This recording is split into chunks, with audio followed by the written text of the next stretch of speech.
Good evening, you find me in my garage once again. I'm testing out a new microphone, so if this does get uploaded it's because the quality was okay. I was just thinking about what to do next video wise, and I think one thing that I might do is go through the specification of the car, because there are several items on the car that I didn't realise weren't standard. You know, they're actual extras when I thought they were actual standard on a C4S. I had a chat with a chap called Darren King, I think he's called, at Unique Porsche, which is near Bolton. So it's not that far, about 45 minutes away from where I am. I was chatting to him regards getting the car inspected, of which I've booked it in to be done. He's going to do a bore scope. I thought the car had coil packs done, but I don't think, after going through my documentation, I think the previous owner, when he replaced plugs and it had a major service, he said the coil packs were okay. But one of the things I want to do is just to check to see if the plugs are oiling up, and also for Darren to investigate why my car is burning a bit more oil than I think it should be. It drives absolutely fine, but there is something. Now, if it means that in the future, which is very likely being a 996, that it has to have some engine work, then fine. The base car I'm very, very happy with. I would rather not have to spend, obviously, to have new liners, but if I do that, I'm going to get it done properly. I intend to keep the car, but I could quite happily drive the car for the rest of the year.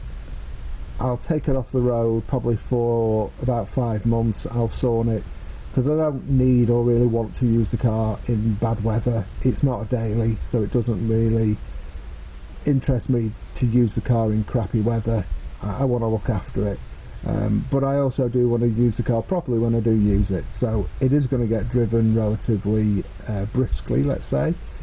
So all that really it does, like I say, is use a bit more oil than is normal. The norm apparently is 1 litre per 1,000 miles. It's perfectly normal on this engine.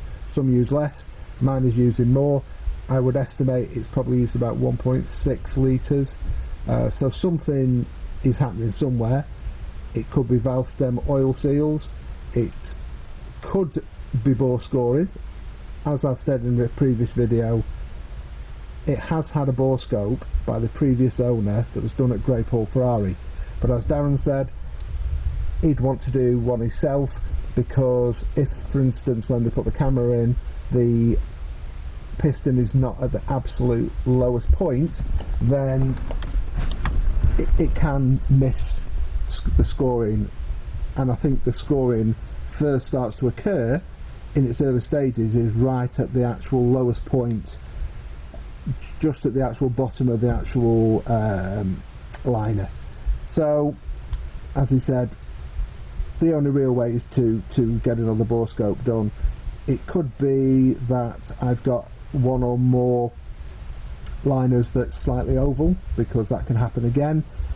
The only real way to correct or stop any of this happening, it would seem, is to have the engine out and have it rebuilt, which is something that I'm probably going to end up doing. Like I say, I could drive the car easily for the rest of the summer, take it off the road and do it this winter, or, to be quite honest, going off the mileage I'm probably going to do, which is, I would estimate, will probably be 3,500 miles maximum this year.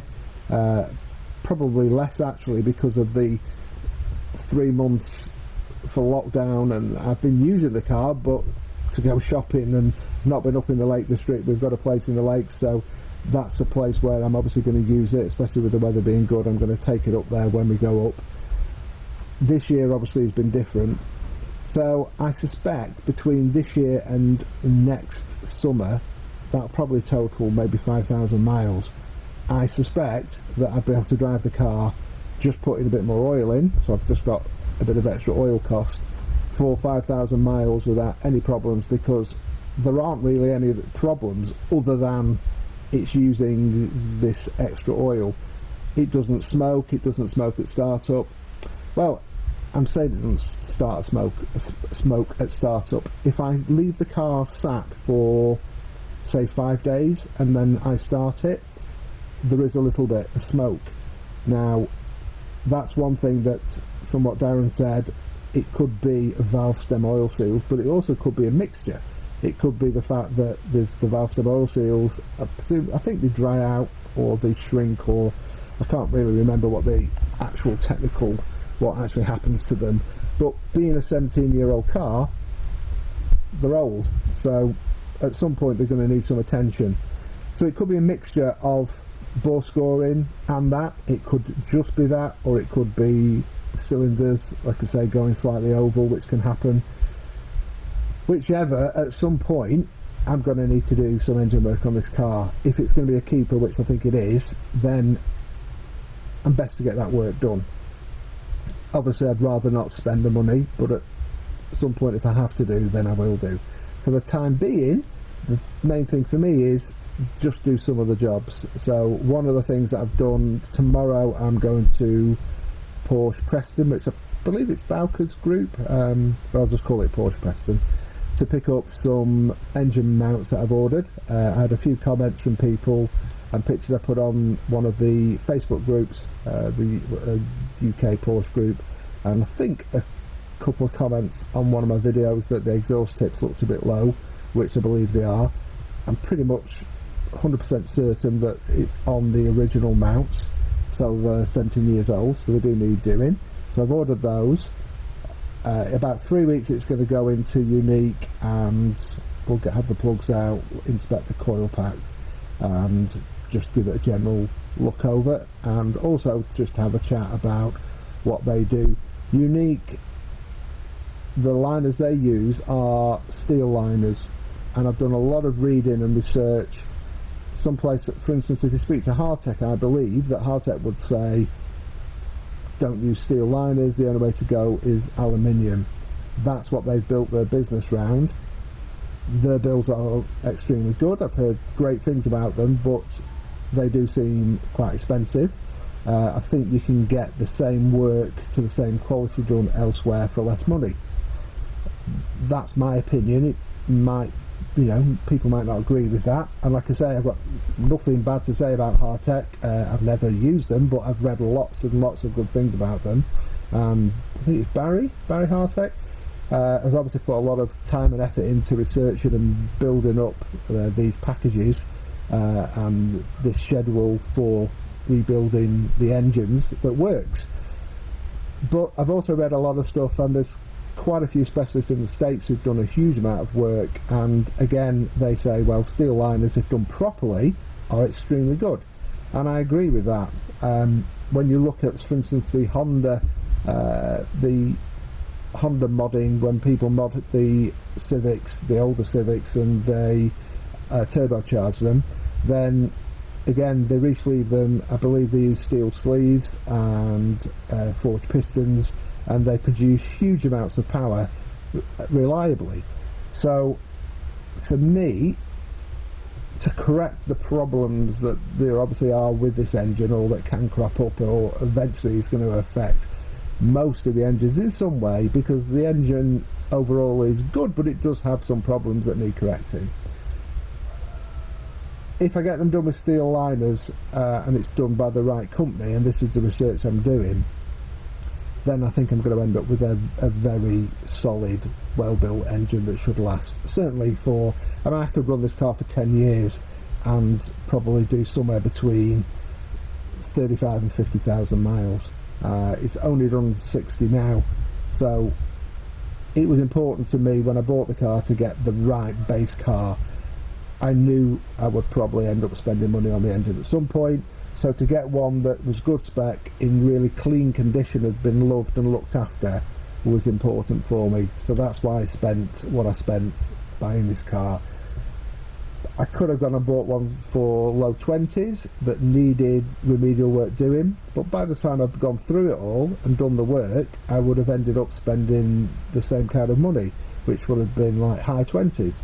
So the work was fully documented on this. It was done by reputable companies, and rather than me messing around getting all the work done, I was quite happy to buy a more expensive car with relatively low miles and a good spec, the colour that I liked as well.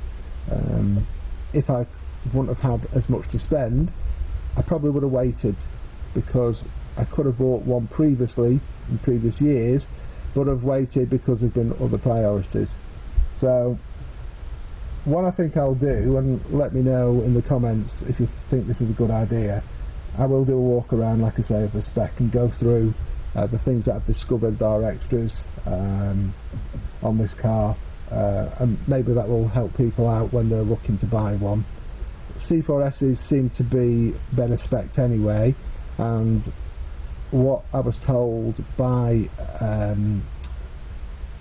the chap at Unique, the number plate on this car starts with RK, which I believe is Reading, and is Porsche UK or Porsche GB in Reading. I don't really know. I think it is from what he was saying, because he said, oh, I think it's probably been a member of staff's car, because it's all the RK cars or the Reading area cars seem to be extremely well spec. Well, I say all of them, a lot of them. He said if it's a C4S and it's RK at the start of the reg, or on the original reg, they're normally extremely well spec'd, and it was seen that this has had a lot of options put on it, which is good, obviously. I mean, that's why one of the reasons why I picked the car. But there are things on this that I did think were standard, and I've subsequently found out are not. So I'm going to do, like I say, I will do a video, I think, of fitting the engine mounts, because obviously that will be of interest to me if I was going to get them done, and any other bits that I do. I pretty much decided on the tyres. I am going to go for the Pilot Sport 2s, N3 version of them, because I can get N3 in the front and the rear sizes, whereas N4 I can only get, it would appear, the rears in N4. So I'm just waiting for a price from my local tyre chap to see if he can do them for the same price as I can get them online, or a bit cheaper, because I would rather give a local business the work and the business, rather than do it mail order if I can. I always try and do that because I think it's important, and I'll get them fitted and I'll report back. And the other thing is key. I've got to get a new key, because I've lost a key, stupidly, as I said. So the cover that I've got does cover it, thankfully, so I've got to go down, take my logbook with me, proof of ID, and get that ordered as well. So I will probably go through that process as well, or report back on it after I've done it tomorrow. So I will report back. I just wanted to do another little video and get it up on the channel, and we'll see where it all goes.